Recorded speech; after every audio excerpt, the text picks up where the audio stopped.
ದುಬೈನಲ್ಲಿ ಸುಮಾರು 150 ಕನ್ನಡಿಗರು ಸಿಲುಕಿಕೊಂಡಿದ್ದಾರೆ.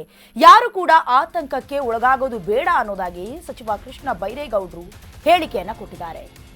ದುಬೈನಲ್ಲಿ ಈಗಾಗಲೇ 150 ಕನ್ನಡಿಗರು ಸಿಲುಕಿಕೊಂಡಿದ್ದಾರೆ. ಯಾರು ಕೂಡ ಆತಂಕ ಪಡಬೇಡಿ, ಆತಂಕಕ್ಕೆ ಒಳಗಾಗಬೇಡಿ ಅಂತ ಬೆಂಗಳೂರಿನಲ್ಲಿ ಸಚಿವ ಕೃಷ್ಣ ಬೈರೇಗೌಡರು ಹೇಳಿಕೆಯನ್ನು ನೀಡಿದ್ದಾರೆ. ಇದು ಅನಿರೀಕ್ಷಿತವಾದ ಘಟನೆ, ನಾವಿದ್ದೀವಿ, ರಾಜ್ಯ ಸರ್ಕಾರ ನಿಮ್ಮ ನೆರವಿಗೆ ಬರಲಿದೆ ಅನ್ನುವಂತಹ ಧೈರ್ಯದ ಮಾತುಗಳನ್ನು ಹೇಳಿದ್ದಾರೆ. ಅಲ್ಲಿ ಅವಕಾಶ ಸಿಗುವವರೆಗೂ ನೀವು ಕಾಯಬೇಕು, ಶಾಂತಿಯಿಂದ ತಾಳ್ಮೆಯಿಂದ ನೀವೆಲ್ಲರೂ ಕಾಯಬೇಕು, ನಾವೇನು ಮಾಡಬೇಕೋ ಮಾಡ್ತಾ ಇದ್ದೀವಿ ಅಂತ ಬೆಂಗಳೂರಿನಲ್ಲಿ ಸಚಿವ ಕೃಷ್ಣ ಬೈರೇಗೌಡರು ಹೇಳಿಕೆಯನ್ನು ಕೊಟ್ಟಿದ್ದಾರೆ. ಈಗಾಗಲೇ ನಮ್ಮ ರಾಜ್ಯದಿಂದ ಕೆಲವೊಂದಷ್ಟು ಪ್ರವಾಸ, ಅಧ್ಯಯನ, ಹಾಗೆ ವ್ಯವಹಾರ, ವ್ಯಾಪಾರ ಜೊತೆಗೆ ವಿದ್ಯಾರ್ಥಿಗಳು ಕೂಡ ಶಿಕ್ಷಣದ ನಿಮಿತ್ತ ಬೇರೆ ಬೇರೆ ದೇಶಗಳಲ್ಲಿ, ಅದರಲ್ಲೂ ಇರಾನ್ ಹಾಗೆ ಇಸ್ರೇಲ್ನಲ್ಲಿ ಸಿಲುಕಾಕೊಂಡಿದ್ದಾರೆ. ಬೇರೆ ಬೇರೆ ಭಾಗಗಳಲ್ಲಿ ಯುದ್ಧ ಪೀಡಿತ ಇರಾನ್ ಹಾಗೆ ಇಸ್ರೇಲ್ ರಾಷ್ಟ್ರಗಳ ವಿವಿಧ ಕಡೆ ನೂರಾರು ಕನ್ನಡಿಗರು ತವರಿಗೆ ವಾಪಸ್ ಆಗೋದಕ್ಕಾಗದೆ ವಿಮಾನಗಳು ಇಲ್ಲದೆ ಸಂಕಷ್ಟಕ್ಕೆ ಸಿಲುಕಾಕಿದ್ದಾರೆ. ಸಂಬಂಧಪಟ್ಟಂತೆ ಅವರನ್ನ ದಯವಿಟ್ಟು ವಾಪಸ್ ಕಳಿಸ್ಕೊಡಿ ಅನ್ನೋದಾಗಿ ಅವರ ಸಂಬಂಧಿಕರು ಕೂಡ ಕೇಂದ್ರ ಹಾಗೆ ರಾಜ್ಯ ಸರ್ಕಾರಗಳಿಗೂ ಕೂಡ ಮನವಿಯನ್ನ ಮಾಡಿಕೊಂಡಿದ್ರು.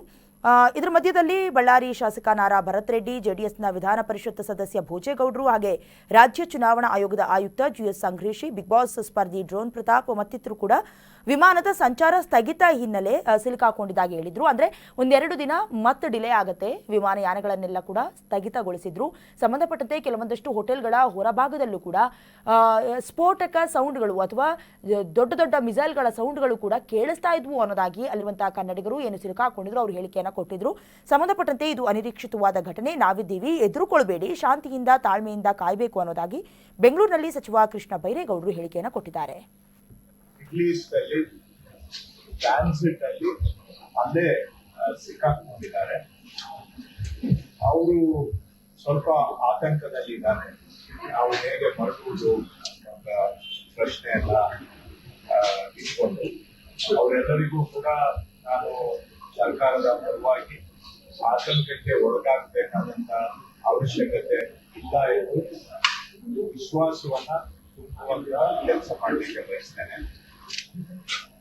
ನಮ್ಮದು ಅವರಿಗೆ ಸ್ಪಂದನೆ ಮಾಡಲಿಕ್ಕೆ ಶನಿವಾರ ರಾತ್ರಿಯಿಂದಾನೇ ನಾವು ಹೆಲ್ಪ್ ಲೈನ್ ಅನ್ನ ಚಾಲನೆ ಮಾಡಿದ್ದೇವೆ. ಈಗಾಗಲೇ ಸುಮಾರು ಎಮರ್ಜೆನ್ಸಿ ಆಪರೇಷನ್ ಸೆಂಟರ್ ಅಂತ ಇದೆ, SCOC, ಅವರು ಶನಿವಾರ ರಾತ್ರಿಯಿಂದಾನೇ ನಾವು ಆಕ್ಟಿವ್ ಆಗಿ ಕೆಲಸ ಮಾಡ್ತಾ ಇದ್ದೇವೆ. ಹಾಗೂ ಭಾರತ ಸರ್ಕಾರದ ಜೊತೆಗೆ ಅಂದ್ರೆ ಮಿನಿಸ್ಟ್ರಿ ಆಫ್ ಎಕ್ಸ್ಟರ್ನಲ್ ಅಫೇರ್ಸ್ ಅವರ ಜೊತೆಗೆ ಪ್ರತಿನಿತ್ಯ ಸಂಪರ್ಕವನ್ನ ಇಟ್ಕೊಂಡು ಯಾವ ಜನ ನಮ್ಮವರು ಸಿಕ್ಕಾಕೊಂಡಿದ್ದಾರೆ ಭಾರತ ಸರ್ಕಾರದ ಮುಖಾಂತರ ಅವರನ್ನ ತಲುಪುವಂತ ಪ್ರಯತ್ನವನ್ನು ಮಾಡ್ತಾ ಇದ್ದೇವೆ. ದೆಹಲಿಯಲ್ಲಿ ಇರ್ತಕ್ಕಂಥ ನಮ್ಮ ರೆಸಿಡೆಂಟ್ ಕಮಿಷನರ್ ಅವರು